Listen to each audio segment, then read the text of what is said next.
Hey guys, this is Kevin and Jen, and this video is for UBC, United Backyard Cutters. Which, by the way, if you guys are watching this and you're not a member of UBC and you like to slice things up in your backyard with swords and do it safely, then join. You can go to my channel, go up to where my groups are, click on the little groups link, and it'll show you UBC. Anyways, here we go. Happy birthday, Jonis! Happy birthday, Jonas! The top two rather, are Japanese-made Iaito. Next one down is my personal waki. That is the one that I use in the parts, I'm sorry, not the parts of the sword. The how to clean a sword, how to examine a sword videos. Next one down is another waki. This one's Gems. It has been named Good Intentions. It's a Practical Plus waki with an imported Japanese sageo. The reason it's called Good Intentions was the guy who sold it to us, transporting it to us, ended up slicing his hand wide open on it. He dropped it, tried to grab it. If you drop your sword, for everybody, let it hit the ground. It's much, much less expensive to repair a tiny little chip on the edge than it is to sew your hand back together. Moving along, this first katana, that is a practical light, which I won as a prize on UBC. Jonis and Mark Wawinti, they both put up some good contests together. This was a second place prize. Jonas sent it to me, I polished it, I cut with it, and man, this thing glides through targets like they're nothing. I love it. Next, Hanwei Musashi Classic, one of the older models with no bohi. This was purchased from a police auction. When the auction closed, we had spent less than 50 bucks on it. Yeah. Next, that is the Bugei Bamboo. That is Jen's personal sword, the one that she cuts with.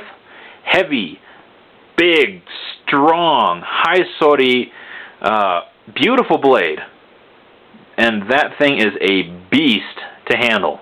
That's a heavy-duty sword. I love that sword. She loves that sword. We also purchased this one from a police auction. The auction closed at 47 bucks or something like that. $47! $47 for a Bugei Bamboo. I couldn't believe it. Next one, that really big one on the bottom. I think that one is more Jen's than it is mine. It is Ritter Steel, Odachi. All that leather, Jen restored it. It was so nasty that it was almost crumbling.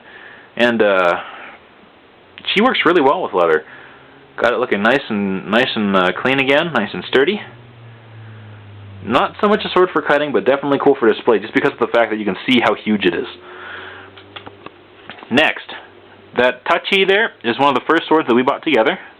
It is Jen's, and it's neat. It's got a lot of sentimental value. Next one down, also Gems, that orange and gold katana, that is Iaito. The Daito counterpart to that orange one up there, that is also Gems. The Daisho together was dubbed by a master of Kuxilhuan in Costa Mesa, Rick James Shoes. Yep, don't ask. Anyways, really, really heavy Iaito. Next one, my very first sword that Jen bought for me, or the very first sword that Jen bought for me. It used to be my personal Iaito, which has since been retired. We bought it many years ago in Little Tokyo. It's a nice little sword. Lots of sentimental value there, too. Next one down with a Droopy Sageo. That is my Iaito that I use currently. Purchased from the same guy who cut his hand open on the Wakizashi above. Next one down. That is the Ryumon Demigod, one of Jen's. One of the first swords that we bought after we started selling swords at shows. We've had that one for a while. It's a good light sword, good cutter. Next one, because Zatoichi is cool, there's a Shikomizue, modern made, differentially hardened, don't know the maker, but we also bought that one at a show, so it's kind of neat. The first one with the new Shitaji on it is a Creek Cutlery. Creek Cutlery 27-inch, forge folded, differentially hardened blade. We got it from their closeout section for 70 bucks. It will be Jen's personal sword once I finish polishing and mounting it. And man, is that going to be a good cutter. It is stinking sharp. Next one down with a Scotch Hitachi on it. The last one in this rack, that is Musashi, I believe. It'll be polished and mounted and sent out to a friend of ours. Now, these three rapiers, the one on the top and the antiqued one on the bottom, are both Jen's. The one in the middle is mine. Rapier are heavier than long swords. I had no idea. And apparently, that is historically accurate. Rapier used to be much heavier than, like side swords and long swords and stuff like that.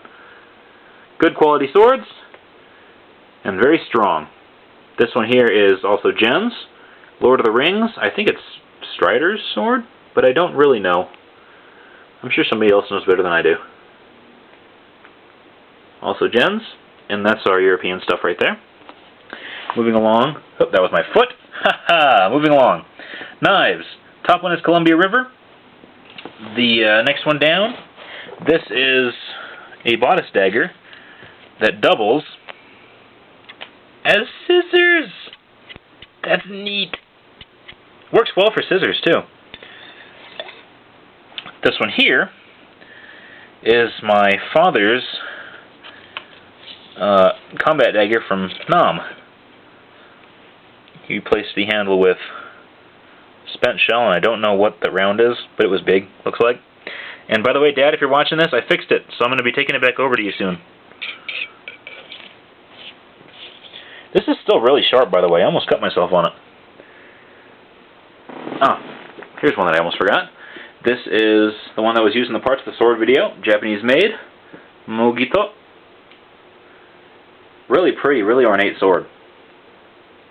We bought this one for much less than it was worth, also at a gun show, from a guy who had it in his personal collection and no longer had any use for it. Over here we have the top one, Kanbun Shinto period, Muzori Katana. Muzori means straight, a mixture of Mokume and Masame Hara, depending on where you look on the blade. It is Mume. The Nakago is Ubu, so it's the original length. The Hamon is a mixture of Suguha and what looks like it could be Gunome. Can't really tell, though. And the fittings for it. Next one down, that is, get a closer look, a broken sword, unfortunately. It was given to us by a friend of ours, Hiro-san, who ran one of the U.S. branches of Maruhachi, which is a kimono company. He had it in his garage, had no use for it, so gave it to us. It's been broken a few times, and we thought that it was a World War II sword, but yeah, it's Shinto era. No idea of the smith, and it's kind of hard to see any activity in it at this point in the polish, but I'll finish polishing it up, and I'll show you guys later. Now, here we have a Naginata Cree cutlery in the process of being polished. A J.S. Hill Kaiken. You can find J.S. Hill on Sword Forum. Sword Forum International, I'm sorry. He makes Tanto, he makes Kaiken, all sorts of stuff, and they're really good quality. This one here is going to be a personal project of mine. It'll be what's called Katakiri Hazukuri, which means it'll have a bevel very close to the edge on one side, and will be Hirazukuri on the other side. It'll be interesting to see how this comes out, so I'll keep you guys posted. Finally, this is Gen's Tanto, the one that I'm using in the how to make ska videos.